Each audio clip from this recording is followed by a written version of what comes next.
really be careful. The rainfall the valley saw caused significant damage to cars. 12 News cameras were rolling Friday when a man pulled over. Yeah, and this is not good. With all the electronics in our cars these days, it could be a He's total. trying, though, yeah. right? So if you happen to be a driver whose car got the water damage, what do you do? Yeah, 12 News journalist Jade Cunningham spoke with an auto body shop and has more.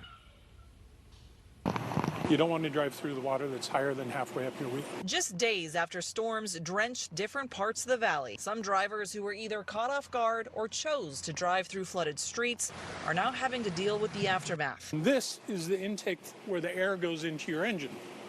So if you have that little wave and you're sucking water into the engine, you stand a risk of having a very large investment ahead of you. James Garnan is the owner of High Tech Car Care in Phoenix. He says water can cause serious damage, especially if it gets into the engine or electrical system. Yeah, you could lock the engine up and have all kinds of problems. I'm not saying you would, but you very well could. If the car's interior gets wet, the vehicle, he adds, should also be inspected in case something hidden is affected. If there's water inside, like on your carpets and stuff like that, it becomes an issue because that's not really clean water. And you're going to have some odors and stuff going on, so you don't want to dry it out as quickly as you can.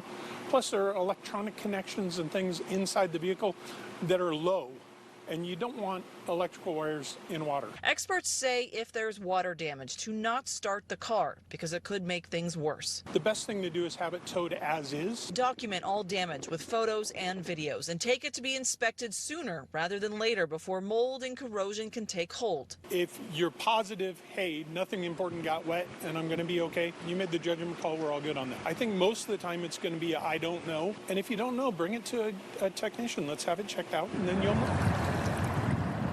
Last week's storms are a costly reminder of what even just a few inches of water can do to a car and why it's always best to stay clear of flooded streets. Jay Cunningham.